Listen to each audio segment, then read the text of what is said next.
E antes mesmo de eu apresentar aqui o César Romão e o Wagner Borges, que são presentes nobres, ilustres, eles vão ser presenteados aqui com Insider, um para cada um aqui, ó, para vocês. Muito aqui, obrigado. Oba, obrigado. Oh, muito obrigado. Legal, eu vou só Deixa pedir aqui? para vocês abrirem aqui, Vamos ó. abrir, claro. O pessoal fica curioso aqui para ver. Depois todo mundo ganharam ali a Black Tecido é T-shirt. gostoso. Cola É maravilhoso. O Wagner que vai fazer a tour mundial agora em 2024 aí, vai usar Insider. Ó, que maravilha. Tudo legal. Muito Então, obrigado. Muito obrigado. obrigado. É isso aí, aproveitem. Insider é maravilhoso, é demais, não é, meu querido Sherminator? Com certeza, é uma felicidade, uma gratidão sempre aqui por tudo, pela Insider, pela nossa audiência, pelos nossos convidados, pelos planos físicos, místicos e espirituais, pelo plano astral. É gratidão eterna o tempo todo. É muito bom, é isso aí. Então, dadas essas primeiras dicas maravilhosas, vamos decolar. Pra gente não esquecer. Pode deixar no chão, não tem Deixa eu problema. deixar o junto a minha junto com a sua. Olha só, então a gente vai seguir aqui, ó, que é maravilhoso. Vamos decolar agora a nave do Paranormal Experience, né? Noite de gala com dois grandes palestrantes aqui, Wagner Borges e César Romão. Tudo bem com vocês? Muito bom. Muito bom. Eu vou até fazer uma pergunta daqui a pouco para os dois, mas deixa o nosso querido convidado César se apresentar também. Então, por favor, conte um pouco de você. Guru, Alê, é uma honra estar aqui contigo, com vocês, inclusive revendo aqui o meu querido amigo de literatura, de palco, de rádio, nosso querido e amado Wagner Borges. Bem, eu gostei muito, Wagner, do que você disse, é uma grande realidade hoje. As pessoas estão um pouco perdidas, porque cuidam um pouco da alma, do espírito. Esse é um outro grande drama, né? Se você perguntar para as pessoas, cuidou do seu espírito este mês? Este mês foi ótimo. Porque pelo menos uma vez por mês você tem que cuidar do seu espírito, né? Então você começa perguntando. Aí a resposta vem assim, como é que eu faço isso? Então por aí você vai tendo uma ideia como as pessoas têm abandonado, né, o seu espírito, a sua consciência. Tem uma passagem muito interessante que eu particularmente gosto muito. Jesus escrevia na areia. As pessoas levaram até ele uma mulher que foi pega em flagrante adultério. Pela lei de Moisés, ela teria que ser apedrejada até a morte. Perguntaram a ele 3 vezes o que deveriam fazer. Era uma armadilha, porque se ele dissesse para cumprir a lei de Moisés, ele estaria indo contra os seus princípios. Se ele pregasse os seus princípios naquele momento, ele estaria indo contra a lei de Moisés. Na 3ª vez, Jesus se levanta, olha para aquela pequena multidão e diz, quem aqui não tiver pecado, que atire a primeira pedra. E a multidão vai embora. Por que essa multidão foi embora? Não é porque ele falou o coração, não é porque ele falou a mente daquelas pessoas, é porque ele falou a consciência daquelas pessoas. Hoje nós não conseguimos mais conversar e tocar a consciência das pessoas. A gente quer tocar o coração, quer tocar a mente, quer que o outro goste de você, quer que o outro te ache legal. É muito importante, nessa era conturbada, a gente começar a aprender a falar com a consciência das pessoas. A consciência da sua esposa, do seu filho, dos seus amigos, daquelas pessoas que você tem relação. Mas avança mais, então, nesse assunto. Vocês dois podem avançar. Como que exatamente a gente toca a consciência? E aí, falando de consciência, já, eu queria que vocês dissertassem também sobre a dissociação entre pensamento, mente e consciência. E também, eu acho que isso tem uma correlação. Tem uma pergunta que eu recebi esses dias lá no meu Instagram, né? Sobre pensamentos que a pessoa tem, que ela acha que não são dela. Sim. E aí eu falei exatamente isso. Falei, porque tem 2 coisas, tem a mente e tem a consciência. Então, eu queria ouvir de vocês, né, esse tema. Então, a primeira coisa, então, como tocar a consciência das pessoas, ou como que as pessoas acessam a consciência. E em segundo, a diferença entre mente, pensamento e consciência. Vai lá, César. Depois eu emendo o lado espiritual para bom, complementar. Quer fazer? Faz. Não, vai você primeiro. Aí eu complemento o outro lado. Tá bom. Mente. A mente é a nossa parte material, é a nossa parte palpável. Então, a nossa mente nos trouxe aqui hoje. A nossa mente nos reuniu. O Wagner falou comigo, você ligou para mim, nós conversamos, né? Então, a nossa mente, ela nos uniu. A mente faz esses encontros, né, entre as pessoas. Pensamento. O pensamento, ele é a produção da sua mente. Só que a mente, ela tem um lado que é um lado danado, que é o lado do ego. As pessoas vivem mais no ego hoje do que propriamente na mente. O maior inimigo da mente é o ego. E o que é a consciência? É a sua essência. A consciência, na minha opinião, é o momento que Deus coloca em cada um de nós a nossa alma, o nosso espírito. Então, aquela hora que Ele coloca a mão e diz assim, está abençoado, você vai nascer, é onde Ele colocou ali a sua consciência, a nossa alma é a nossa consciência. Nós não fomos feitos para praticar coisas que não são nutritivas, mas a gente consegue inverter isso. A gente consegue se entregar às coisas que não são nutritivas muito mais fáceis do que as coisas que são nutritivas.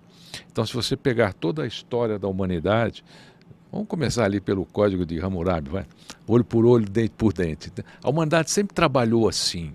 A única pessoa que entrou nesse universo para tentar transmutar isso, tirar as pessoas da mente, do pensamento e levar para a consciência, foi Jesus. O único avatar que entrou aqui nesse planeta para trabalhar a consciência das pessoas.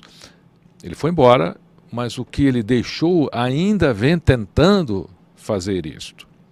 Porque muita gente, ela vive o universo, né? Ela vive o que ela pode tocar, o que ela pode olhar, e ela esquece daquilo que está atrás de tudo isso, da sua verdadeira missão. As pessoas se preocupam muito com o destino, esquecem de viver o caminho.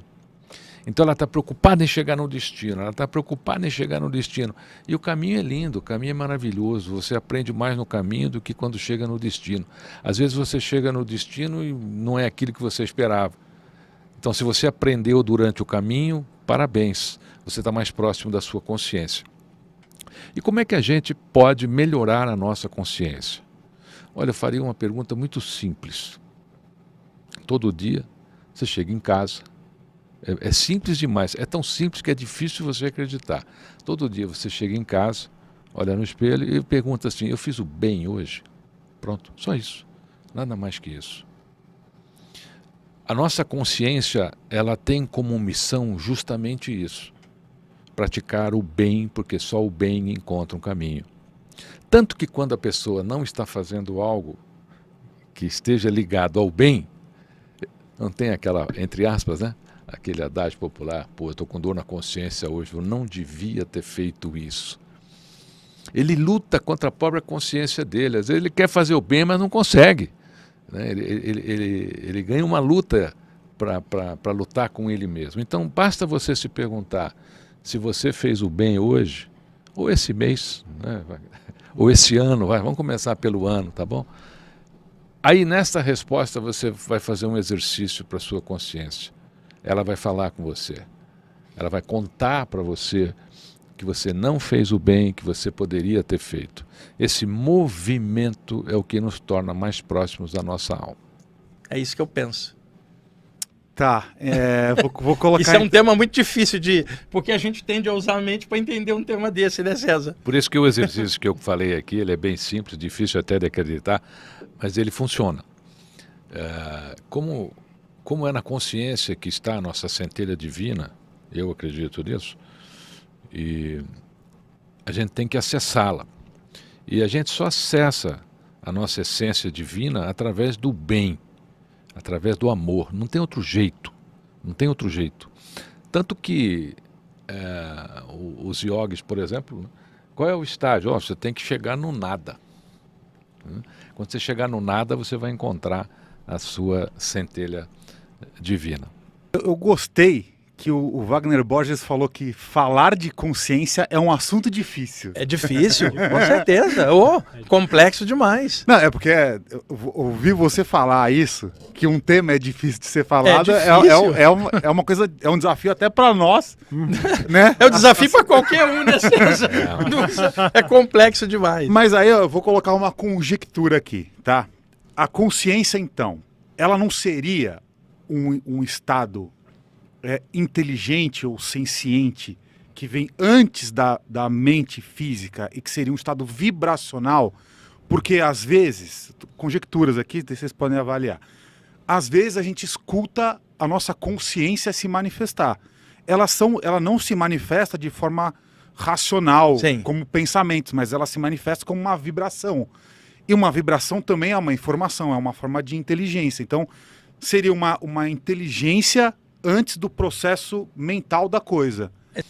Bhagavatam Shri Rashinish, o Osho, dizia o seguinte aos seus sannyasis, né? Ele falou assim, se você quiser encontrar sua consciência, silencia a tua mente. Exatamente. Sua mente fala demais. Exato.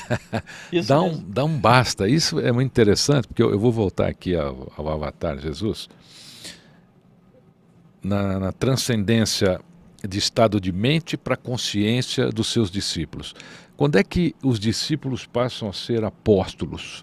É quando eles tomam consciência. E quando é que eles tomaram consciência? Quando ele designa eles, de 2 em 2, a missão de saírem e continuarem a ajudar pessoas, a fazerem curas. E aí o grande questionamento dos 12, mas nós não temos esse poder. Aí Jesus fala, mas eu vou dar o poder para vocês. Ah, mas como a gente vai receber isso? Olha, vocês vão até os locais para que eu designei e simplesmente façam o que eu fazia. E eles foram cheios de dúvidas, né?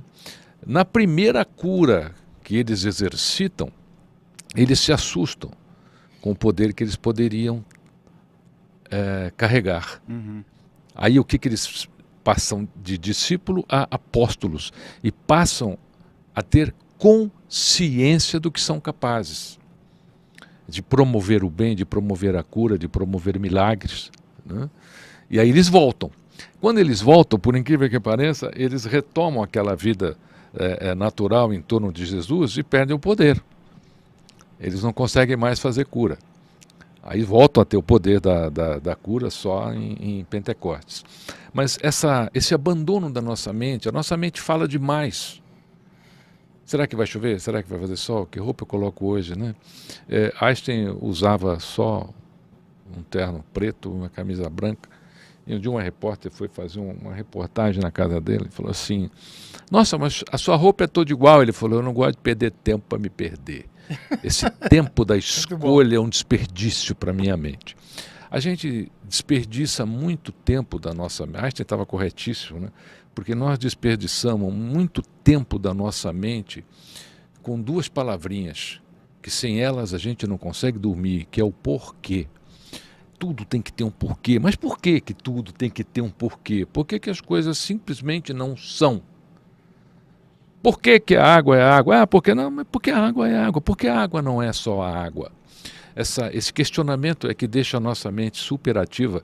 E o Osho estava correto, na minha opinião, quando dizia, silencia a tua mente que você vai encontrar a tua consciência. E nós temos um lado meio nebuloso, né, que é o lado de você tentar despertar a consciência através da dor. Isso acontece. Não funciona em todas as vezes, mas acontece. Eu sofri um acidente na década de 70 para 80 e eu fiquei praticamente 1 ano dentro de um hospital. Então não tinha muito o que fazer, tinha que ficar no hospital. E num determinado horário eu saía e visitava os quartos com um caderninho. Tem esse caderneta, eu tenho uma cadernetazinha até hoje com essas visitas que eu fazia. E aí a gente conversava com os pacientes. Inclusive pacientes já em estado terminal. E a pergunta que eu fazia era sempre a mesma. Poxa, se você pudesse mudar alguma coisa na sua vida, olha que interessante, se você pudesse mudar alguma coisa na sua vida, o que você faria? Ah, eu teria amado mais a minha mulher. Eu teria vivido mais com meu filho na infância. E essas pessoas sabiam que estavam no final. o hospital que eu fiquei é o Hospital São Cristóvão, lá na Moca. Quando a pessoa está num estágio terminal, olha que interessante, você baixa a guarda da sua mente. Baixa a guarda dela, você tira o escudo dela, você fica mais sensível. E quando você fica mais sensível, a sua consciência dá uns lampejos para você. Né? Fala, pô, cara, se eu te tirar daqui, você vai melhorar? Uma parte sim, outra parte não. Muita gente não melhora a sua consciência nem com a dor. A pessoa escapa daquela situação, isso é muito interessante, ela escapa daquela situação de morte, escapou e volta para a mesma vida. Ela não mudou absolutamente nada. Isso é para vocês verem como nós estamos longe ainda de abraçar esse estágio espiritual da consciência. Mas deixa eu ver se eu entendi. Você ficou no hospital, então você ficou naquela ala em que você dividia a sala com outras pessoas, era isso? Naquela época não tinha quarto Era uma exclusivo, não tinha nem plano de saúde. Todo mundo junto lá. Você ficava 4, às vezes, numa enfermaria, né? E aí, quando não tinha muito o que fazer, eu saía. Foi um acidente de carro, eu quebrei colo, bacia, fêmur. E aí eu fiquei numa máquina, sabe? Era uma máquina interessante, uma coisa meio monstruosa. Mas ela me permitia visitar os outros apartamentos. Agora, não vai longe. Eu vejo isso hoje. As palestras que venho realizando, quando terminam as palestras, as pessoas escrevem. Né? Eu tenho livros hoje em 50 países até difíceis, como Rússia, Alemanha, e os problemas deles são os mesmos que os nossos. O Wagner, quando viaja, tenho certeza absoluta, ele também chega a essa conclusão. As pessoas de lá reclamam a mesma coisa que as pessoas de cá. Né? Se você abrir esse tema de consciência na Rússia, a gente vai ouvir fatores semelhantes. Isso mostra que o ser humano ele tem um ponto de equilíbrio, ele tem um ponto de igualdade, que a gente precisa trabalhar mais, independente da cultura, da nacionalidade, sexo, nacionalidade, exatamente. Da sua escolha de crença. Muita gente acha que vai atingir a consciência através da crença. Olha que legal. Pô, escolheu uma crença e eu vou atingir a minha consciência. O meu filho menorzinho estava fazendo a primeira comunhão, aí de repente aquela coisa bonita e tal, e a igreja era um estacionamento que a gente chama, entre aspas, estacionamento corporativo. Quem chegou para, porque sabe que em 50 minutos todo mundo que está na igreja vai sair. Então você fica ali esperando, né, o cara que parou atrás de você sair com o carro. Então todo mundo cantou, todo mundo rezou, todo mundo orou e tal. E aí eu entro no meu carro com o meu filho, com a minha família, e as pessoas vão saindo. Eu nunca ouvi tanto palavrão na minha vida como naquele dia, naquele estacionamento. Bastava o cidadão esperar o quê? 3 minutos, 4 minutos, e o cara que tinha parado na frente ou atrás dele tiraria o carro. Ele acabou de sair da igreja, ele acabou de orar durante 50 minutos, abraçar, rezar o Pai Nosso. No estacionamento ele sai xingando todo mundo que parou em torno dele com palavrões horríveis. Então nem mesmo a questão da dor e a questão do pré-morte pode despertar a consciência em determinadas pessoas. Tem gente que, infelizmente, está condenada mesmo a não despertar. E aí, Wagner, o que você acha disso? Não, ele teve a observação, isso é correta. Eu tenho um irmão que também quase bateu na trave, quicou na linha do gol e voltou. E aí fui visitar ele, falando, pô, finalmente esse cara vai cair a ficha. E ele voltando do hospital, falou assim, agora eu vou comprar uma moto nova, uma cristaleira nova. Exatamente assim. Agora, o que dá diferença, e não em todos os casos, mas a gente tem muita literatura sobre isso, são as experiências de quase morte. Porque aí elas embutem uma outra coisa, que não é somente o cara estar no hospital com a ideia da morte. Ter tido a parada cardiorrespiratória e ter tido a saída do corpo, cara, porque isso muda o parâmetro. Quando volta, dá um start. De repente a pessoa muda, mas tem gente que também não muda nem assim. Agora, alguns acabam alavancando processo de mudança por causa dessas EQMs, que é o ponto de exceção. As pessoas se arrependem muito do que não fizeram e quando tem a chance de corrigir, não corrige. Uhum. É um enigma, né, isso no Sim, ser humano. verdade. Então, você tem a chance de amar mais o seu filho, você tem a chance de amar mais a tua mulher, de gostar mais das coisas que você faz, de praticar um pouco mais do bem, mas aí você não faz, você volta para aquela sua vida.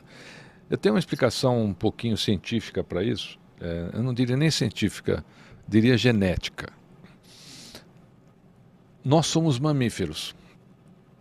Todos os mamíferos são altamente condicionáveis. Toda a genética mamífera é altamente condicionável. Os elefantes na África passam a vida inteira entre a comida e a água. Se você trocar a comida de lugar e a água de lugar, eles são capazes de morrer de fome, porque eles não conhecem outro caminho. E o ser humano tem um pouco disso. São poucas as pessoas que conseguem se libertar dessa genética que te condiciona. As pessoas passam... É como se alguém só repetisse a sua história várias vezes. Padrão repetitivo de comportamento. Não importa a história que você viva, você vai viver a sua história primária. Então, o cidadão casa, não dá certo, ele casa de novo. Revive a história. Uhum. Ah, mas eu vou casar de novo. Aí casou 6 vezes, reviveu 6 vezes a sua própria história. Ele não mudou, ele não conseguiu sair daquela história. Nós temos uma tendência hoje, nesse mundo tão tecnológico e ao mesmo tempo burrológico, né? Porque Burrológico é a expressão ótima. tecnológico, mas burrológico. As pessoas estão repetindo a sua história. Umas por medo, outras pelo próprio padrão repetitivo de comportamento, outras por falta de consciência e outras porque está muito legal assim, eu não quero sair daqui. Então é a questão da pessoa ser confortável até em fazer maldade. Tem gente que se sente confortável fazendo maldade. Como nós somos mamíferos, temos a genética mamífera, nós nos viciamos em emoções. Nós temos uma enzima chamada MDO, essa enzima é a enzima das nossas emoções. Tudo que a gente faz, tudo que a gente sente, vira uma enzima. E essa enzima vai para o nosso cérebro e fica lá. Então você fala assim, pô, como é que esse cara gosta de fazer maldade? Ele gosta porque quando ele gera essa enzima da maldade, ele sente prazer no cérebro. O cérebro diz assim, puxa, que legal, adorei, faz mais uma maldade. Então os nossos sentimentos, eles podem gerar enzimas e essas enzimas podem nos viciar em determinados comportamentos. Ah, Romão, mas pode viciar no bem? Pode viciar no bem. Tem gente que acorda fazendo bem, faz o bem 24 horas por dia. E o cérebro dá aquela... É como a endorfina. Essa enzima, ela te dá uma endorfina do bem ou do mal. Puxa, eu não fiz fofoca hoje. Por exemplo, fofoca é uma coisa que essa enzima gera... É viciante. O cara é viciado em fofoca. Ele não consegue se libertar. Por quê? Porque é por causa dessa enzima. Essa enzima criou o cérebro dele tem essa necessidade. Aí quando ele faz uma fofoca, ele fica feliz. Agora eu estou tranquilo, eu fiz uma fofoca. Tem a fofocadinha do dia. Estou mais aliviado. A gente precisa tomar muito cuidado para não nos viciarmos em sentimentos e emoções que não são nutritivas. Nós temos relatos incríveis, né? Às vezes a pessoa fala assim, poxa, eu sonhei que tal lugar era assim, ia acontecer isso. Aconteceu. Às vezes a pessoa dorme e o espírito dela realmente sai. A pessoa tem um espírito com uma certa evolução, ela não reconhece isso. Aí o espírito à noite fala, pô, cara, já que você não reconhece, deixa eu trabalhar sozinho. Né? E aí o espírito vai trabalhar sozinho. Muita gente que tem muito pesadelo é por causa disso, né? O espírito deixa o corpo e aí a mente toma conta, né? E você fica desprotegido, aí vem qualquer coisa. Mas eu acredito muito, eu acredito que essa experiência do Paulo seja a experiência dele mesmo. Né? Ele atingiu o estágio de nirvana, ele transcendeu o portal e ele viu o paraíso. Ele conta o que aconteceu lá. Tanto que ele pede para o tribuno na época, escolhe um tribuno, né, para tirar a vida dele. E ele conscientiza o tribuno na época que ele não estava fazendo uma coisa errada, porque o tribuno não queria. Mas ele consegue, quando ele fala, você está fazendo isso, mas isso vai ser legal. A gente vai estar ajudando as gerações futuras. E assim foi feito. Vou fazer uma pergunta que ela parece meio básica, meio simples, mas é que é interessante para ver a visão de vocês dois a respeito do mesmo assunto. Quando a gente fala de uma consciência desperta, né, ou do despertar da consciência, como é que vocês definiriam isso de uma forma prática? E a consciência, ela pode começar no seu universo social. O universo social é um bom início para começar a despertar a consciência. Exemplo simples. O cidadão para o carro numa vaga de deficiente, mas ele não é deficiente. No fundo é, né? Mental, talvez, né? Mas essa deficiência não conta para aquela vaga. Não fizeram a vaga ainda para deficiente mental. Aí você fala assim, meu irmão, você não tem o adesivo de deficiente, você não é deficiente. Você vai pôr o carro aqui? O que ele responde? O quê? Não sei. Sabe sim. Tô com pressa? É só um minutinho. Ah, tá. É só um pouquinho, é só um minutinho. Não tem ninguém agora aqui deficiente. Mas não é o fato de não ter ninguém deficiente naquele instante que ele tem o direito de fazer isso. Na vida espiritual é mais ou menos assim. Quando a gente para o nosso carro na vida espiritual, numa vaga de deficiente, a gente está longe de despertar a nossa consciência. Agora você parou, aí você notou que você errou, você viu a placa antes... quando você parou, você não viu a placa. Aí você parou, você viu a placa. Aí você tira o carro, despertar de consciência. Não tem ninguém que vai usar, mas aquele local é para aquele modelo de cidadão.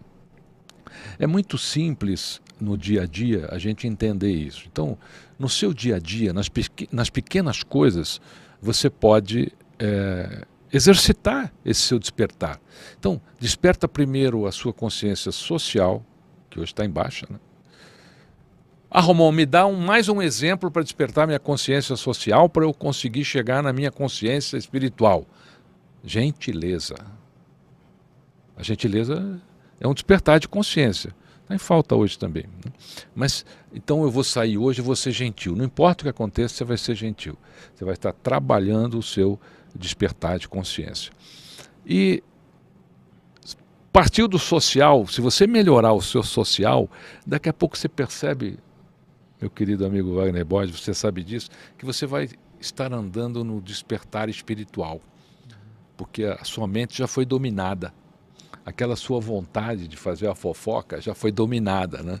Você vai dominando esses pequenos elementos que nos tornam tão desagradáveis no dia a dia.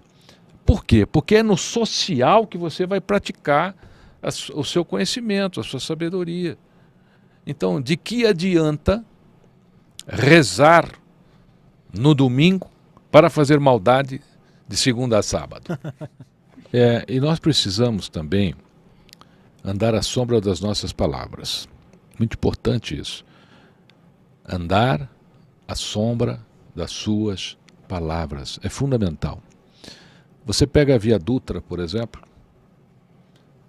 você vê caminhões que tem a Nossa Senhora Aparecida na tampa traseira, enorme, 4 metros de altura, aquela imagem maravilhosa, quando não uma imagem de Cristo. Eu já vi isso, e muita gente já viu, talvez vocês já tenham visto. E o caminhão vai fazendo as maiores barbaridades possíveis e imagináveis na Via Dutra. Mas ele tem Você falou igual da Atena agora. Não foi não? Foi igualzinho da Atena agora. Aprendeu comigo, meu amigo da Atena. Pô, mas o cara tem a imagem na traseira pintada, uma frase, e o cara faz isso, joga o outro carro no acostamento, buzina atrás do outro, excesso de velocidade. Nem todos aqueles que dizem Senhor, Senhor, Senhor entrarão no reino dos céus. Então, isso é uma coisa bem comum hoje, né? As pessoas não andam à sombra das suas palavras. Então você carrega uma imagem, tá certo? Mas você não está nem aí com a imagem. A imagem está lá atrás, pô. Quem está guiando aqui sou eu. Vou guiar do meu jeito. Mas como é que aquela imagem guiaria? O que Nossa Senhora Aparecida faria no volante desse caminhão? O que Jesus faria no volante desse caminhão? Daria passagem, né? Essas coisas que a gente já sabe. Essa é uma pergunta que nós temos que nos fazer todos os dias, né? Eu ando com uma imagem de um santo, por exemplo, eu sou devoto de um santo. Mas eu estou agindo como esse santo agiria diante de determinada situação? Aí o que, que as pessoas dizem? Não, mas eu só uso para ele me proteger. Né? Como é que você pode proteger alguém que não tem a mínima identidade com você? Que está completamente longe dos teus valores, dos teus princípios. O meu primeiro nome, vou fazer uma revelação histórica aqui hoje, hein? O meu nome é Antônio César Romão. Só minha mãe me chamava de Antônio quando queria me dar uma bronca. Né? A minha mulher aprendeu com ela e então hoje... Isso é um perigo, ela saber disso. Então a Thaís hoje faz isso. Santo Antônio tem uma história muito interessante, porque quando ele começou a pregar, ninguém acreditava nele. Então, a primeira pregação dele, o prefeito da cidade disse assim para ele: vamos fazer o seguinte, eu vou reunir a cidade inteira aqui, vou colocar uma mula e vou colocar alfafa aqui. E o senhor fica lá na frente da alfafa e da mula. Se a mula for na sua direção, eu vou deixar o senhor pregar aqui, aí o senhor é pregador mesmo. Agora, se a mula for comer alfafa, o senhor não vai pregar nessa cidade. Bom, tá bom. Reuniu lá a turma na praça. Botou a alfafa, botou a mula, Santo Antônio ficou na frente, deixou o prefeito para sacanear, deixou a mula uma semana sem comer, né? E estava lá, vou pegá-lo, né? Esse santo aí vai cair fora daqui. E de repente ele solta a mula vai até Santo Antônio, ajoelha-se, levanta e vai comer a alfafa. Então, andar à sombra das palavras é muito importante. A partir daquele momento, o que as pessoas viram nele? Viram um santo, viram um homem que elas deveriam seguir. Em outras cidades, às vezes o prefeito dizia assim para ele: você é aquele santo da mula? Vai pregar para os peixes. E ele ia para a beira do rio, e quando ele chegava à beirada do rio, os peixes começavam a saltar. E aí as pessoas iam até ele. Se você pegar toda a história de Jesus, qual a coisa mais impactante que ele fez para que as pessoas andassem à sombra das palavras dele? Milagre. João Batista era um grande pregador, mas não fazia milagre. Ele vem e faz milagre. E quando é que as pessoas acreditavam? Quando viam um milagre, ou quando ouviam falar do milagre. Andar à sombra das nossas palavras é talvez o maior milagre que a gente possa fazer. E é claro, colocar as suas palavras num estágio de consciência nutritiva. Muita gente escolhe a crença pela capacidade da crença resolver o problema dela. Exatamente. Então, exatamente o que você disse, Wagner. Qual é a sua crença? A minha crença é essa. Resolveu o seu problema? Não, inclusive eu estou mudando de crença agora. Eu vou para uma outra crença, comum, porque é outra. Então, as pessoas estão buscando uma crença para solucionar problemas e não para buscar uma elevação de consciência. Espero que esse papo esteja sendo bom para quem está assistindo. Poxa, o César é um cara com conteúdo super legal, sabe? Espero que a nossa tentativa de honrar a senda é tentar passar algo legal. Então, como a gente trabalha com essa área, o César na área dele, eu na minha área, é uma tentativa de ficar justo na senda que a gente escolheu. Mas nenhum de nós está à altura dos ensinamentos de Jesus, Krishna, Buda. A gente está tentando fazer o melhor que a gente pode. Eu vou mostrar que o que você disse é verdade. Uma vez eu conversei com uma pessoa que eu a considerava uma das pessoas sábias que eu conheci, tive o privilégio de conhecer na minha vida. E eu estava desabafando um pouquinho com ele e tal, e ele falou assim para mim: como é que você está se sentindo hoje, ô irmão? Eu falei: olha, um verme. Ele falou: mas que audácia, que pretensão, você se sentir um verme.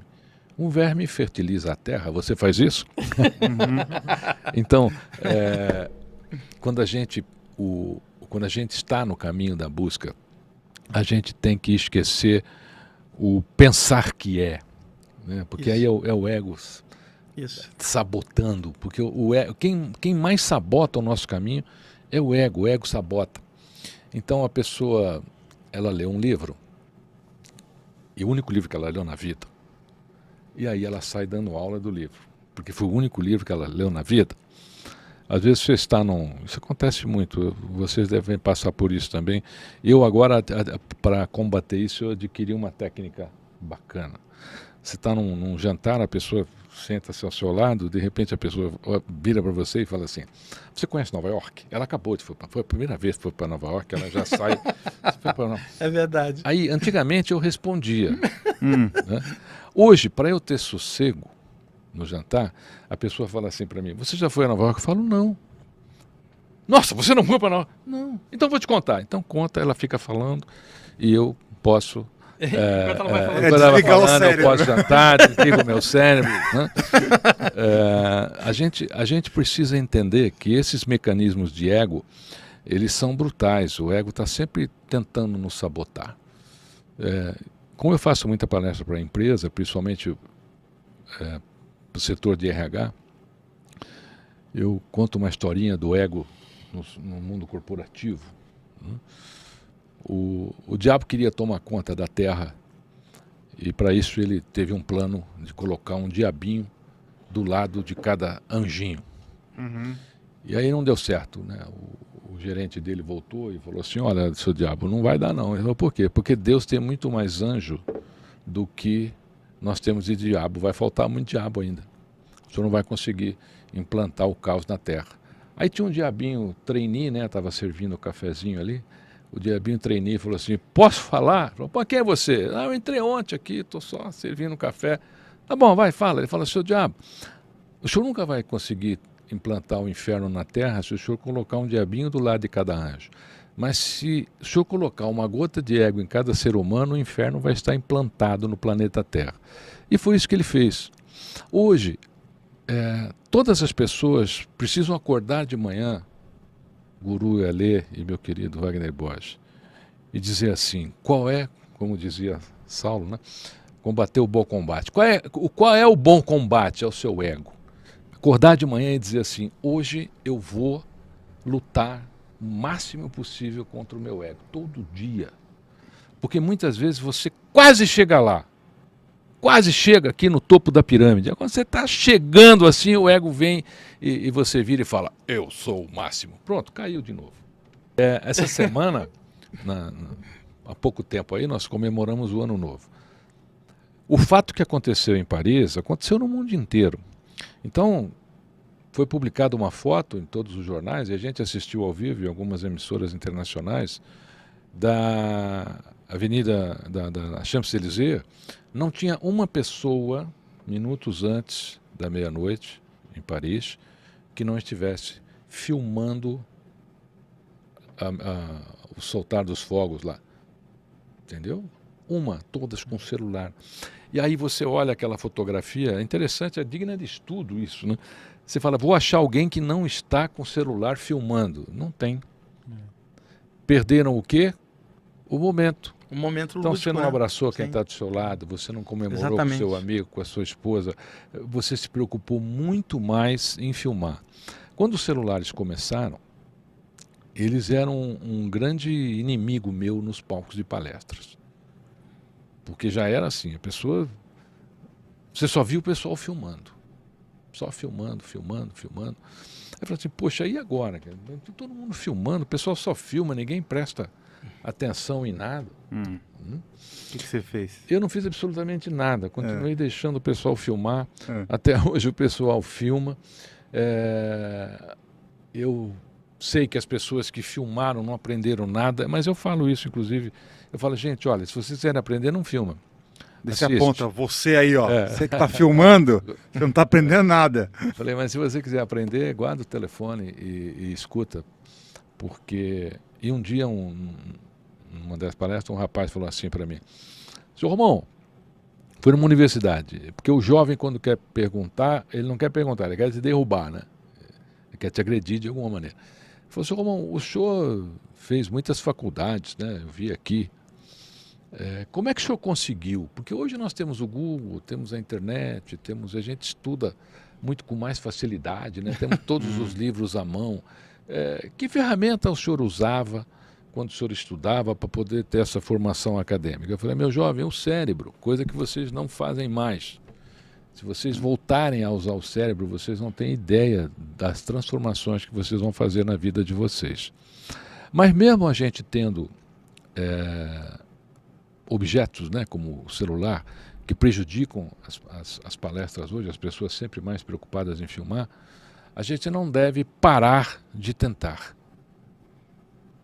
Então, quantas vezes eu devo perdoar? 7 vezes 7. né? Vezes 70.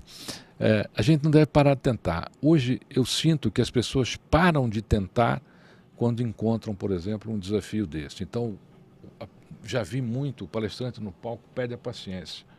Ô, organizador, pô, dá para tirar esse celular daí? Dá. Eu acho que você deve continuar no seu caminho. Essas pessoas perderam o Ano Novo na França e em outras partes do mundo. Nós Champs-Élysées mais porque é onde a gente conseguiu ver mesmo, né, as pessoas fazendo a filmagem. Quando você trabalha fora da sua consciência, você perde momentos na tua vida que nunca mais irão voltar. Toda a nossa existência é baseada em 5 forças existenciais. Sua crença, sua família, seu trabalho, sua saúde e seus amigos. São 5 forças existenciais que você tem que manter em equilíbrio e em convergência. Por quê? Se uma delas falhar, se você falhar com uma delas, elas destroem todas as outras e sua vida ficou comprometida. Você está muito mais longe da sua missão de existência, que é atingir a sua consciência. Um exemplo simples. Você ficou rico, milionário, mas você alugou o tempo da sua família para cuidar da sua empresa. Perdeu a família. Você conseguiu tudo que você queria na vida. Aí você está diante de um médico que ele diz para você, sua vida está organizada, olha, o senhor tem 4 meses de vida. Nós conhecemos exemplos de pessoas muito ricas que dariam tudo para ter voltado a viver e pobres. Poderia fazer um relato aqui. Uhum. Então, a partir de hoje, para te ajudar na sua escalada da consciência, né, você assiste de novo, eu não vou repetir não, tá? Você assiste de novo aqui, escreve essas 5 forças existenciais e aí de vez em quando você dá uma olhadinha e fala assim, como é que é? Eu estou em equilíbrio e convergência com a minha crença, minha família, meus amigos, minha saúde, meu trabalho? Não, não estou. Eu preciso corrigir aqui, ó. Preciso corrigir o trabalho, preciso corrigir a crença. Faz tempo que eu não vou na minha crença. Então vai, hoje é o dia de você fazer essa correção. Vamos falar do livro do César agora, para a gente mostrar aqui. Aliás, a capa do livro do César eu já elogiei, falei bastante. Obrigado. Capa maravilhosa. Obrigado. Pode falar aqui do seu livro que eu estou mostrando aqui. Boa. César Romão, A Semente. Você que tem mais de 25 livros publicados, né? Um grande escritor aqui. Muito obrigado. Esse foi meu primeiro livro de sucesso, lançado na década de 90. Ele foi muito inovador, muito criticado. Eu apanhei muito por causa desse livro, porque na década de 90 você não falava sobre espiritualidade nas empresas. Não existia isso. Não. Era só lucratividade. Então, esse foi o primeiro livro do Brasil a ser lançado sobre a temática uma empresa socialmente humanizada e espiritualizada também pode ser lucrativa. O que eu apanhei na época não foi brincadeira. Mas o livro tem a missão dele e, de repente, em 90, esse livro explodiu, passou a frequentar todas as listas de livros mais vendidos aqui no Brasil e ganhou outros países. Hoje são 50 países. Esse livro ele está em países até que eu chamo de países rústicos, né? E faz o mesmo sucesso que faz aqui. É um livro que depois do Brasil, o segundo maior público deste livro hoje, eu não diria meu público, né? O público do livro, não do autor do livro, né? É a Itália. Ele tem uma venda similar ao Brasil, talvez a Itália por essa nossa ligação, né? Depois vem Espanha, Portugal, Alemanha, América Latina, países hispânicos, todos eles. O livro ele já está há mais de 30 anos no mercado, depois dele foram mais 24 livros, né? Todos nessa temática. E ele ainda é pioneiro nessa história de transformar a sua empresa com espiritualidade, né? Porque se você não tem ainda até hoje um livro com essa temática, informando você que a sua empresa, se você trabalhar a espiritualidade da sua empresa, dos seus colaboradores, você vai ter resultados melhores. E ele transformou muitas e muitas empresas, tanto que é um livro super adotado por universidades de recursos humanos, de administração, e muitas empresas adotam, né, entregam para os seus colaboradores. Eu queria voltar aqui num assunto, então, que eu achei legal, que você falou sobre combater o ego, o combate do ego. Então, Bom combate.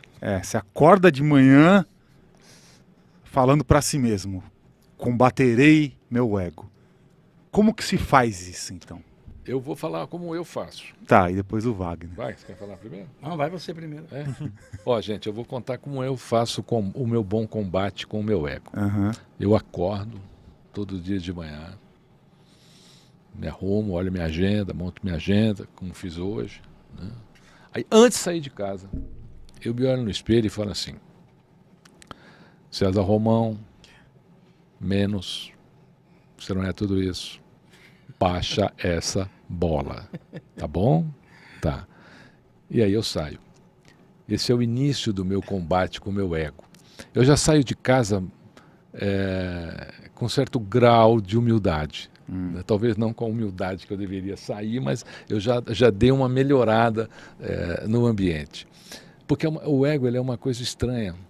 Imagina você está numa palestra como o Wagner, e aí você tem lá, eu já fiz eventos para 50 mil pessoas, aí você vê 50 mil pessoas te aplaudindo. Você olha aquilo, você fala, pô, sou o cara, pô. Né? Ninguém pode comigo. Aí você entra nas vitrines do mundo, o pessoal viajando, te mandando foto dos seus livros nas vitrines, pô, eu sou o cara. Nós temos que tomar muito cuidado com a missão que a gente recebe, para não deixar o ego tomar conta da nossa missão. Sim. Então, esse meu pequeno exercício todo dia, César Romão, menos, você não é tudo que você pensa, né? Ele já me coloca num patamar de combate, eu já inicio o meu dia combatendo o ego. Porque se você for levar em consideração tudo aquilo que acontece comigo, com o Wagner, com as plateias, emissoras de televisão, revistas, jornais, você tem uma ideia, na década de 90 até quase 2000, você não abriu uma revista que não tinha 2, 3 páginas do César Romão. Então é uma coisa, ainda tem muito. Mas aquilo, quando eu olho, quando eu vejo, eu falo, estou cumprindo minha missão. Eu não posso deixar o meu ego tomar conta, não é esses 50 mil aplausos aí que eu vou mudar a minha vida. Eu não vou me transformar por causa desse aplauso. Até porque, Wagner, todas as pessoas que estão lá, muitas estão lá para aplaudir mesmo. O cara está lá, está sentado, ele é plateia, tá certo? Ele nunca vai dizer para você, não gostei. Às vezes, hoje a gente recebe até algumas críticas, né? Algumas coisas. Eu penso o seguinte: a gente combate o ego quando a gente sai de casa e tem que continuar durante o dia. Eu fiz um evento no Palácio das Convenções do Anhembi, e nesse evento eu bati o recorde brasileiro do autor que mais autografou livros. Eu não vou dizer do mundo, porque eu não sei como é que está o mundo, mas do Brasil eu posso dizer, porque até hoje ninguém fez isso ainda. Eu autografei 1.317 livros em 3 horas, 12 minutos e 12 segundos. E era um drama, porque imagina uma fila dessa. E aí eu fiquei perguntando para mim, eu falei, puxa vida, e se essas pessoas cansarem de ficar na fila? Né? E se as pessoas não forem embora? E eu olhava aquela fila e falava isso, César Romão, menos, essa fila não pode te fazer achar que você é o cara. Aí eu saí pela fila, assim, batendo a mão, imagina uma fila de 1.300 pessoas no Palácio das Convenções, batendo a mão e falando assim, fica tranquilo, enquanto você estiver na fila eu vou estar lá na frente te esperando. E por incrível que pareça, ninguém saiu da fila. E eu consegui autografar todos esses livros. A vida talvez seja até um teste, né, para gente que tem contato com o público, né, saber se você realmente é digno daquela missão. Os testes fazem parte, é uma coisa que a gente não debateu aqui, mas o Wagner pode até entrar nesse assunto também. Nós somos testados pelo universo para saber o nosso merecimento, se você é merecedor. Então, quando a mulher com hemorragia toca as vestes de Cristo, só as vestes, ela é curada. E ela diz, o Senhor me curou. Ele falou, não, você foi merecedora, Você se curou, a tua fé, quando a tua fé tocou as minhas vestes, saiu de mim a energia divina para te curar. Foi você que invocou. Então é muito importante a gente entender que essas coisas todas são testes, para ver se a gente vai chegar lá ou não, ou vai desistir, ou vai dizer, Pai, afasta de mim esse cálice. Entendeu? Toda vez que acontecer alguma coisa que o ego vem, é um teste, cuidado. Se cuida, se vigia, ora, vigia, não deixa ele florescer. Posso colocar um contraponto? É porque eu acho que você está se colocando agora num lugar já de sucesso, de realização, de uma obra realmente reconhecida por milhares de pessoas. Então, assim, eu acho que você está num lugar em que realmente isso faz sentido. Mas para o ser humano normal, a gente está com 5 mil pessoas aqui, que vai ter uma jornada difícil, de desafio, de batalha e de luta. Será que se ele começar o dia dele, sabendo que ele vai ter que enfrentar muita coisa, combatendo esse ego, talvez ele não vai se colocar num lugar em que ele não tem as forças da superação necessária, porque naquele dia ele tem que acordar de manhã, que inclusive isso é uma coisa que o Guru fala. Ele acorda de manhã e fala, eu sou bonzão. Porque na verdade ele está se autoafirmando de que ele é capaz de vencer aquela luta, de vencer aquele desafio, de vencer aquela batalha. O seu caso, eu acho que é um pouco diferente, porque, assim, realmente você chegou já num sucesso pessoal, profissional, que é para poucos, é algo muito, muito único, muito específico. Mas para o cidadão comum, né, que está batalhando ali, talvez ele precise do oposto disso, talvez ele precise usar o ego para se impulsionar. Eu estou colocando contraponto aqui, aí eu quero ouvir a opinião de vocês. Vou só complementar, então aí daí que a gente quer ouvir muita resposta. Você falou um negócio de tirar foto, isso é uma coisa muito curiosa, porque a gente teve eventos que a gente teve que tirar foto, e aí, pode até, filma aqui a cara do Guru, pode deixar ele aqui em quadro, porque o que acontecia? As pessoas vinham tirar foto comigo e eu estranhava. Eu falava, mas por que você quer tirar foto comigo? Eu sou irrelevante, eu não sou nada. Então eu recusava tirar foto porque eu não entendia que as pessoas tinham esse apreço por mim, mais no início do programa. E o Guru, depois de eu fugir, eu estava fugindo das pessoas, aí o Guru chegou de canto para mim e falou assim, ó, Ale, por favor, olha só, cara, se coloca no seu lugar, por favor, entenda que você é um artista, as pessoas gostam de você. Então ele precisou fazer um pouco disso, ele precisou, digamos, teve que inflar meu ego, é isso, não é? Ele teve que inflar meu ego, ele falou assim, Ale, você é alguém, as pessoas querem fazer foto com você, por favor, você pode ir lá atender as pessoas? Eu falei, tá bom, Guru, já entendi. Eu fui lá e fui fazer as fotos, mas assim, eu não queria, porque eu estava muito nesse processo ainda o que eu posso dizer? Me auto-sabotar, talvez, ou de não me valorizar, ou... Eu não sei nem que classificação eu queria dar, mas assim, eu não me achava relevante o suficiente para justificar eu estar ao lado da pessoa fazendo. Foi o Guru que precisou me dar uma chamada, me dar uma bronca, para que eu inflasse meu ego, se é que é ego, vocês podem analisar, seja lá o que for. Enfim, para que eu entendesse ali, não, as pessoas gostam de você, querem fazer foto. Agora eu entendo. Quando as pessoas me param em todo lugar, inclusive estão me parando em tudo que é canto, assim, me param no shopping, daí eu falo, posso tirar? Eu sei que você não gosta, eu falo, não, agora eu aprendi a gostar. Vamos fazer a foto, eu faço com o maior prazer, entendeu? Mas enfim, é isso. Eu só estou colocando essa discussão, vamos lá então. Eu vou começar pela sua discussão aqui, depois eu volto lá na sua primeira indagação. A humildade é uma palavra do grego que vem do humus. Humildade significa fertilizar a terra. Quem são as pessoas humildes? São aquelas pessoas que de alguma maneira fertilizam o coração e a mente e a alma de outras pessoas. Tirar foto é um ato de carinho, é um ato de amor. Só isso. As pessoas gostam. A pessoa aprecia o seu trabalho, ela quer levar um pedacinho do seu trabalho para casa, ela quer mostrar que ela teve com você, que ela aprendeu tal coisa com você. Então, tirar foto é um ato de carinho, pensa sempre assim, verdade, sim. E você vai tirar todas as fotos com um sorriso maravilhoso. Vamos lá ao seu questionamento. se eu não digo tudo isso hoje porque sou Bem-sucedido. um autor bem-sucedido. Mas a minha vida nem sempre foi assim. Uhum. Eu já fui como muita gente que está nos assistindo. Antes desse livro, eu escrevi 3 primeiros livros, que foram 3 fracassos imensuráveis. Escrevi um primeiro livro que só o meu pai leu, escrevi um segundo livro que só a minha mãe leu, e escrevi um terceiro livro que só o meu pai e a minha mãe leram. Nesse terceiro livro, o meu editor me chamou e disse: Romão, tem uma proposta para você. E eu comprei o meu primeiro terno à prestação na Garbo, na Avenida São João, para ir receber a proposta do meu editor sobre o meu terceiro livro.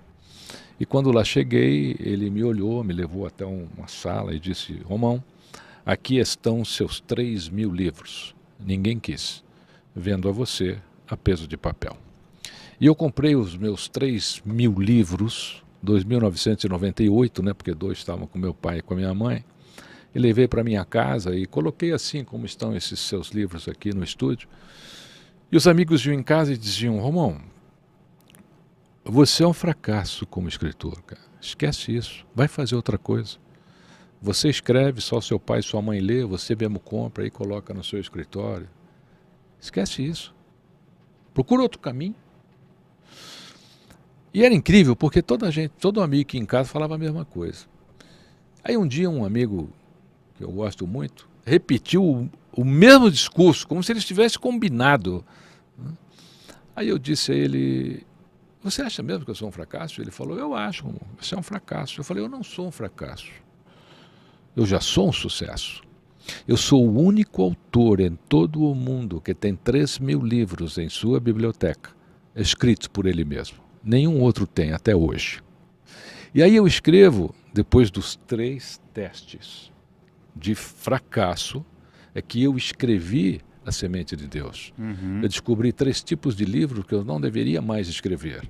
E aí nasce A Semente de Deus. A Semente de Deus tem uma história muito bacana, porque este livro tem a recomendação de Og Mandino. Para quem não se lembra, Og Mandino é o autor que mais vendeu livros no mundo depois da Bíblia. Ninguém bateu a marca dele até hoje. Ele se diluiu no universo em 1995, mas continua auxiliando este planeta ainda mais do que quando esteve aqui. Mudou a vida de milhões e milhões de pessoas. Og Mandino, quando conheceu A Semente de Deus, me procurou e disse: Romão, esse livro é fantástico, esse livro é especial. Eu gostaria de fazer uma recomendação minha neste livro. E eu estava diante de Og Mandino, o autor que mais vendera livros no mundo depois da Bíblia, e ele estava tentando fazer uma recomendação no meu livro.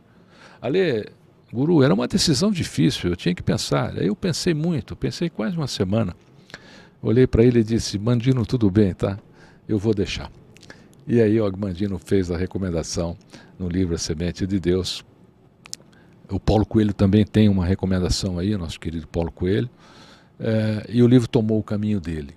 Então veja, eu tive 3 testes de fracasso para que eu abandonasse a minha carreira como escritor. Mas eu passei por eles. Muitas vezes na vida, a gente procura uma resposta e vai perguntar para a gente errada, para as pessoas erradas. E as pessoas erradas vão dizer para você: meu, sai fora disso, esquece isso, você não vai dar certo. Quer desenvolver algo? Vai aprender com quem sabe. Não pergunta para os seus amigos, não pergunta. Quem sabe, olha, eu quero aprender sobre espiritualidade. Pô, vai fazer os cursos e ler os livros do Wagner Borges. Pô. Eu quero fazer uma palestra, quero saber sobre projeção, pô, vai, mas eu não conheço ele. Se inscreva no curso dele, leia o livro dele, ouça os programas de rádio dele. Vai aprender com quem sabe. Muita gente, Ale, na minha opinião, hoje fica pelo caminho porque vai aprender com quem não sabe. E aí desiste. E a gente fracassa só porque desiste. As pessoas que têm sucesso não desistiram. Elas acreditaram na missão delas. Eu acreditava na minha missão. Acredito. Eu nunca imaginei na minha vida que um dia você ia entrar em auditórios pelo mundo, pelo Brasil e ter milhares de pessoas ali para te ouvir. Recentemente eu estive em Porto Alegre, no SESC, Senac, tinham 4.000 pessoas lá. Eu não sou cantor de música sertaneja. Eu não sou artista da novela principal da Globo. E aí o organizador falou assim, Romão, vieram para te ouvir, pô, compraram ingresso, todo mundo aqui para te ouvir. Um auditório maravilhoso, né? Eu me lembro no Rio Centro, quase 50.000 pessoas, e só tinha eu não canto, não danço, não tiro a roupa, né? A nossa missão, ela já vem com a gente. A gente tem que entender a nossa missão, você tem que entender, você tem que passar pelos testes. Você tem que fracassar nos testes. E aí você vai entender o caminho da sua lei. Olha o que eu disse. Eu descobri 3 tipos de livros que eu não deveria mais escrever. Eu queria escrever, mas não sabia o quê. Então foi um sucesso.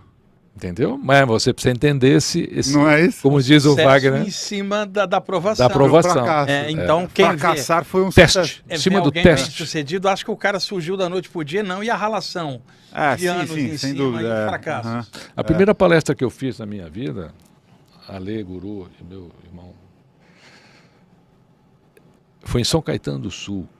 Eu fui contratado para fazer uma palestra no Teatro Municipal. Quando lá cheguei, só tinha uma pessoa na plateia. E aí o organizador, não, vamos esperar, Wagner, vamos esperar um pouquinho. Eu falei, mas já esperou 45 minutos, só chegou essa mulher. Ele falou, não, então tudo bem, Romão, eu não sei o que te falar, eu vou devolver o dinheiro para ela, dobrado. Aí ele foi devolver o dinheiro para ela, a mulher ficou brava. Falou, eu não tenho culpa se ninguém veio. Assim mesmo, e brava, e brava. E eu ali olhando. Uhum. Eu quero assistir a palestra, eu paguei para assistir, não tenho culpa se não veio ninguém, se só estou eu aqui no teatro. Né? Aí eu falei, ela tem razão.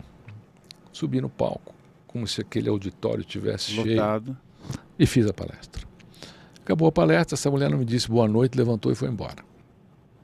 E aí, o meu organizador, né, falou, puxa, Romão, nem sei o que falar, vamos jantar, e nós fomos lá jantar em São Caetano, e ele falei, vamos esquecer isso, cara, tem coisas na vida que eu não sei por que acontece, mas aconteceu, não adianta a gente ficar discutindo. Eu fiz a palestra lá então. 2 dias depois me liga o senhor Alfredo Machado, grande, um dos maiores editores desse país, junto com o senhor Oswaldo Siciliano, Alfredo Machado, fundador da Record, o senhor Oswaldo Siciliano, fundador da livraria Siciliana, e falou assim para mim, eu mal soube que você fez uma palestra arrasadora em São Caetano. Senhor Alfredo, o senhor está brincando comigo, né? Não, eu soube, foi um sucesso. Eu falei, mas por que o senhor está dizendo isso? Eu acabei de lançar o livro, o senhor já está... E era esse livro aqui. Ele falou, não, ligou aqui uma senhora, ela é esposa do presidente de uma das grandes montadoras de veículos lá da região, e comprou praticamente 3 edições do seu livro. 3 edições, eram 15.000 exemplares, porque a Record imprimia pela Cameron, que era uma máquina que só fazia lote. Né? Eu falei, o senhor está brincando comigo? Ele falou, ela vai dar para os funcionários. Foi a primeira grande venda desse livro. Agora, olha que interessante. Eu nunca mais falei com essa mulher. Eu não sei nem quem é até hoje. Talvez não esteja vivo. Né?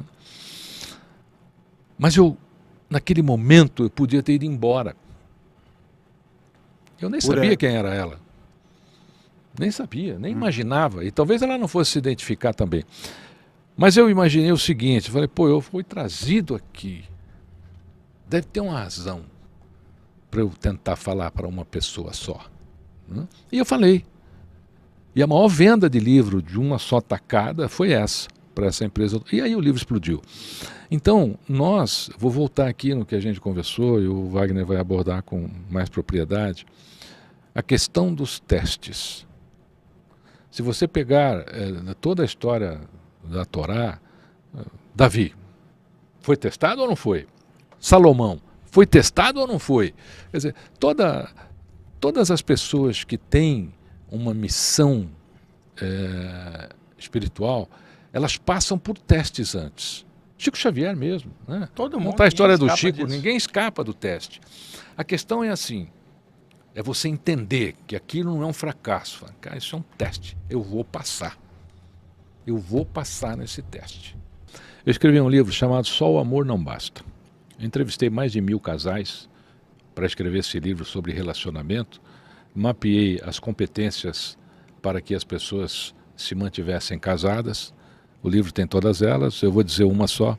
A primeira delas é a paciência.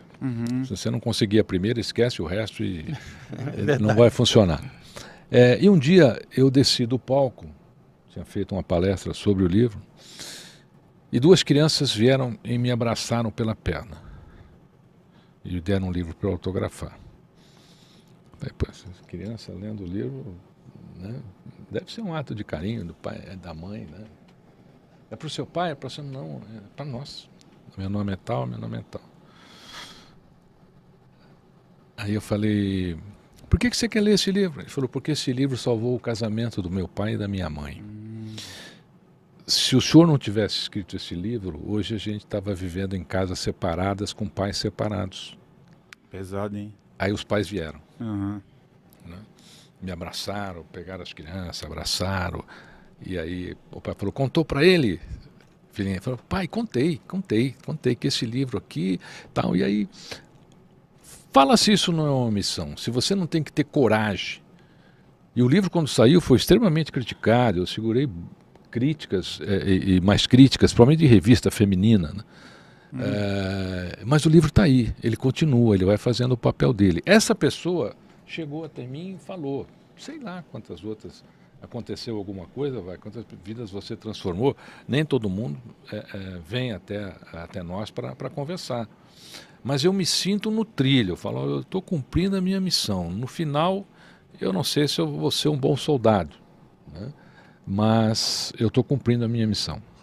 Quando nós abordamos temas que ainda são discutidos pela sociedade e não tem 100% de aprovação, é como você sair nu na rua.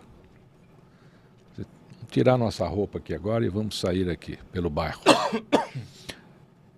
Algumas pessoas dirão, é louco, chama a polícia. A outra vai dizer, é louco, chama o SAMU. Alguma vai chegar com um cobertor, vai pôr nas suas costas e falar, pô, tá tudo bem, o que aconteceu? Você foi assaltado nesse bairro, o que aconteceu com você? Né? Outras vão te convidar para entrar, outros vão te tocar da porta dele. Então, quando nós abraçamos uma missão com um tema, eu não diria nem polêmico, né?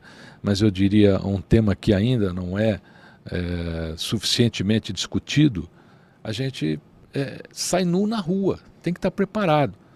Para quem vai te abraçar, para quem vai chamar alguém para te internar como louco. E eu acho até que os loucos são aquilo que restou dos normais. Boa, né? boa. Você fala assim, pô, o cara é louco, mas por que ele é louco? Pô, mas aí se você começar a analisar essa loucura, né? Por pensar diferente, ele é louco porque ele pensa diferente, porque ele faz diferente.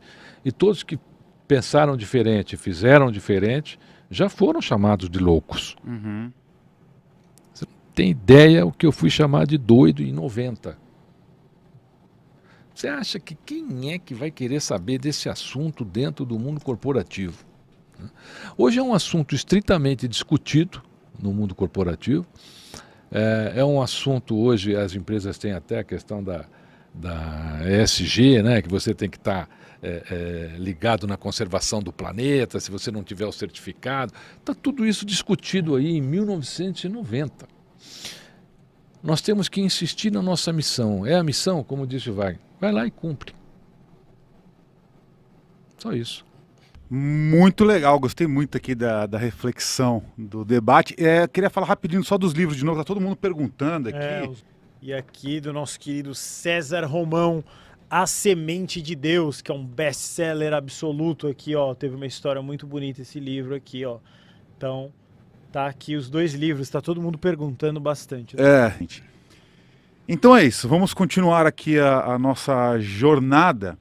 Eu queria recapitular então o entendimento aqui do combate ao ego, tá? Recapitular, para ver se eu entendi, tá, meu querido guru?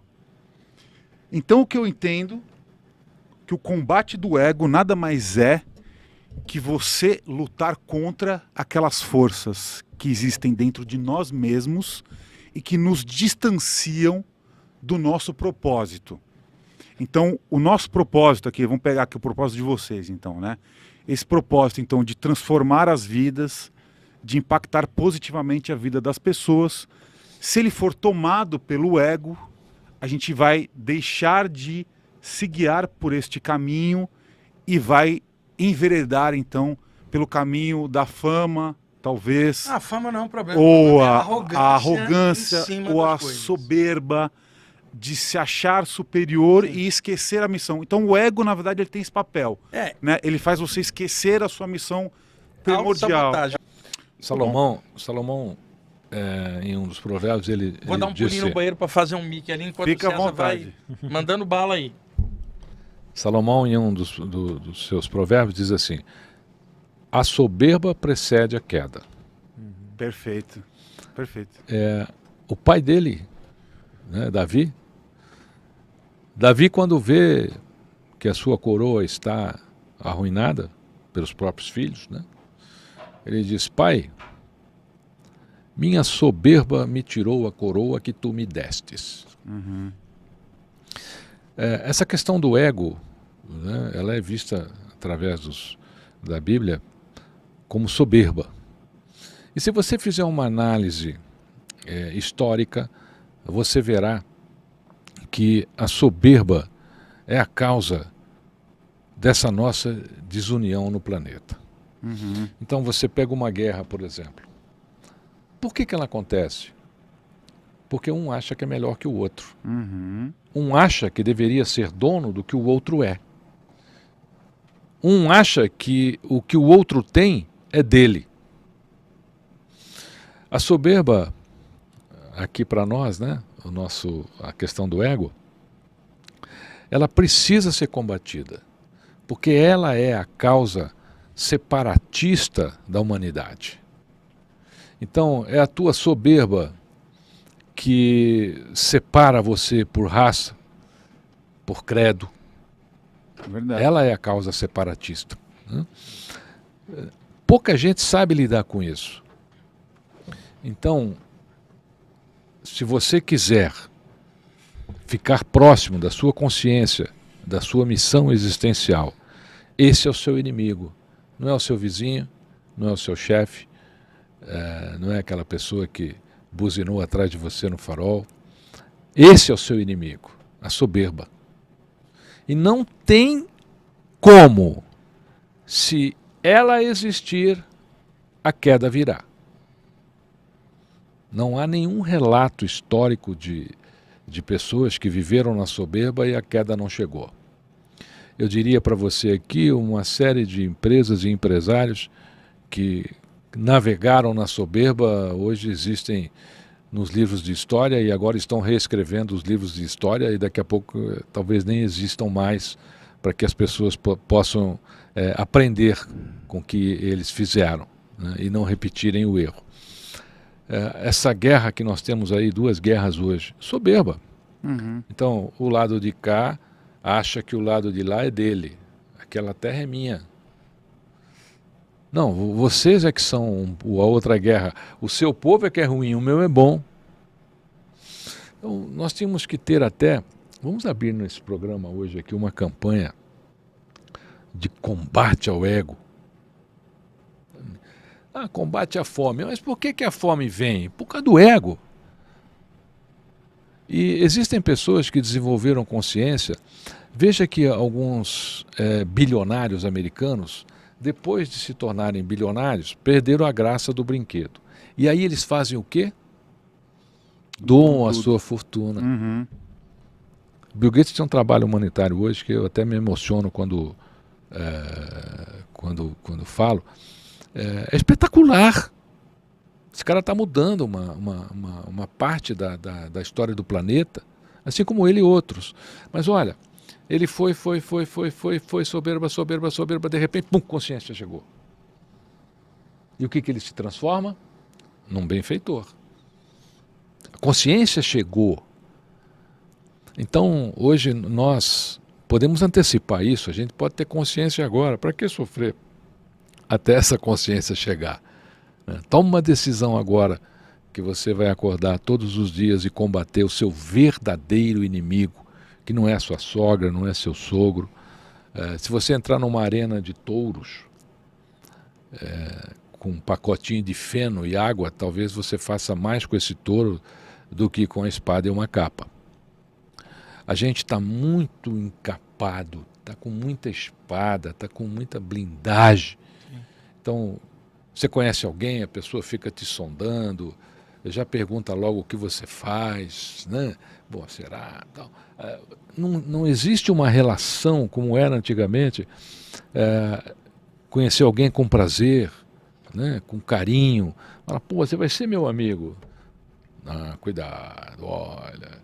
Se você for gentil demais, você corre o risco até de ser caracterizado por uma coisa que você não é. Exatamente. Se você for... Olha que coisa maluca que a gente chegou. Se você for bom demais, é porque você está querendo alguma coisa. Então você não pode ser gentil, você não pode ser bom e não pode nem ser sincero mais. Ainda mais em ambiente de empresa que você que acostuma, você sabe que isso aí é um perigo. Sinceridade é uma coisa que a gente tem que usar com equilíbrio. A gente falou, você estava falando da soberba, né? Quando que a pessoa consegue perceber que a soberba, ou o ego, ou a arrogância... Porque, assim, às vezes as pessoas elas são arrogantes e não percebem. Não percebem, muitas vezes, sim. Como é que a pessoa consegue perceber que está sendo refém do ego? Essa nossa geração, ela não caiu no abismo ainda, porque não passa na boca do abismo. Nós temos que entender isso e melhorar a geração que está chegando. Nós precisamos conscientizar os pais para que os pais melhorem os seus filhos, para que a gente tenha uma geração melhor. Não adianta o filho chegar em casa e dizer que o colega de classe agora tem um celular X12 e ele conta para o pai e o pai fala, fica tranquilo meu filho, vou lhe dar um X14. E por aí vai. Né? Então, essa coisa da concorrência, da disputa, é uma coisa que eu sempre combati muito. Eu fui proibido de fazer evento por uma empresa famosa, porque essa empresa instaurou isso aqui no Brasil, ela já fazia nos Estados Unidos, e funcionário do mês. Então você entrava... É bem comum, né? Você entrava na empresa e via lá, funcionário do mês, a foto de uma pessoa. Pô, cara, mas você tem 1000 colaboradores? É bem o que o Wagner falou, você ajudou um e prejudicou os outros. Eu falei assim, não, mas ele foi o do mês. Eu falei, será? Ele fez tudo sozinho? Ninguém ajudou? Ele trabalhou mais horas? Me conta aqui, o que ele fez para ser o melhor do mês? Olha, nunca nenhuma empresa conseguiu me explicar o porquê que aquele cara era o funcionário do mês. Ele nunca chegou atrasado. Bom, mas tem aqui esse aqui que também nunca chegou atrasado. Então nós temos um escalonamento de disputa, tanto na vida como no universo corporativo, de mercado, que é muito ocidental. Quer dizer, você precisa vender muito, você precisa crescer muito, você precisa... Olha, tem empresas na Suíça, por exemplo, que tem 500 anos e é do mesmo tamanho. Quer dizer, crescer, a gente é indiciado a isso. Porque você tem que crescer, você tem que crescer, você tem que... E aí? Crescer até onde? Crescer por quê? Para conseguir mais o quê? Tudo tem um limite. Então, eu acho que a gente tem que trabalhar para que essa geração que está chegando perca essa disputa, sabe? De você ter que disputar com todo mundo. Então, você disputa o primeiro lugar, você o pódio. A gente tem que tirar o pódio. Tem que fazer as pessoas caminharem juntas. Então, Roma, mas aí não tem vencedor. Tem, você pega uma corrida São Silvestre, que é a corrida em homenagem ao santo, né, dos atletas, que é o São Silvestre. Todos saem juntos ali, saem na frente ali, quem teve uma colocação melhor. Depois de um tempo, o que acontece? Todo aquele esquadrão que saiu na frente já está cansado. Quem vai ficar? Quem vai para frente? Os que estão preparados. Os que se prepararam, os que correram a vida inteira. O queniano que cresceu, saiu da barriga da mãe correndo já, né? Então sempre vencem. Nós temos que preparar essa geração. Eu não posso criar o meu filho para que o meu filho dispute um celular melhor com um amigo. Criar o meu filho para que ele dispute um carro melhor com um amigo, uma escola melhor. A gente fazendo isso, a gente já está melhorando a geração que está chegando. A gente já está tirando essa geração da disputa, que é uma grande incentivadora de ego e prejudica a autoestima de outros. E o César, tá gostando aqui da live, César? Porque eu fiz maior propaganda aqui, viu? Boa. Falei para o César, você vai lá. Vai ser Os cara- bom. vai ser bom. Tá gostando, César? Não, me sinto em casa. Maravilhoso. Então foi uma Muito noite bom, de muito gala, né? Foi ótimo. Uma noite de gala, estreia do programa de 2024 aqui, incrível, com o Wagner Borges, César Romão. Não podia ser melhor, hein? Incrível, coisa a gente muito boa. Teve uma média aqui de 5 mil pessoas assistindo, foi muito legal. Foi muito Muito bom. bacana. Legal. Então, gratidão Muito obrigado. pura. Foi muito legal aqui. Agradecer ao César Romão, que tem vários livros, dá palestra no mundo inteiro. Quer falar das suas palestras, meu querido Sim, César? olha, nós temos aqui, para continuarmos juntos, por exemplo, eu acho que hoje o Instagram é a melhor maneira, né? Então você clica aí, Romão César, pode começar a seguir. Eu tenho conteúdos diários, você pode acompanhar. Eu prezo muito pelo conteúdo, eu procuro sempre colocar conteúdos relevantes que possam levar alguma coisa nutritiva, né, para as pessoas. Romão César, lá no Instagram. Você vai conhecer também, eu tenho, para quem não conseguiu ainda assistir uma palestra minha, ou se você não assistiu, você pode realizar o curso Seja Protagonista do Seu Futuro. É um curso digital, ele está na plataforma da Hotmart, está lá, o preço é irrisório, simbólico apenas. É um curso que, quando terminar, você me conta. Você vai pensar que você tomou um avião, foi para as principais universidades americanas e aprendeu tudo que você aprendeu. Por quê? Porque eu sintetizei ali em 2 horas e pouquinho muitas das coisas que eu aprendi, eu estou entregando ali para você, para que você use na sua vida e seja protagonista do seu futuro. Muito bom. Então, só mandando um abraço pro Petit e pro Tiquete, que Já são tiveram aqui, dois ufólogos ufólogos Dois incríveis. grandes amigos aí, São duas pessoas seríssimas. fantásticos. Então é isso. Então vai ser 11 de maio. E aí esperem surpresa para saber se o Wagner Borges está confirmado ou não para falar de ufologia. Muito bom. E vai É ter isso. outros lugares, outras cidades aqui no Brasil. A gente vai avisando tudo aqui no programa. Não é isso, meu querido Sherminator? É isso. E me sigam no meu novo Instagram, que é ale.semmedo. Olha que legal. Sem medo de tirar fotos agora. Sem medo de tirar fotos. Muito Superei bom. isso aí. Superou Agora esse trauma. me fala até, o pessoal me para, ele fala, pô, eu posso tirar, eu sei que você não gosta. Eu falei, não, agora eu gosto. Pode vir. Então quem me encontrar aí por aí, o pessoal tá me achando na rua, pô, vamos fazer foto, que é isso. Faz parte. É isso aí. Então deixem um joinha, comentem. E tudo isso acontece, meu querido Alexandre Sherminator. Por quê? Porque o amor nos conecta. Até a próxima.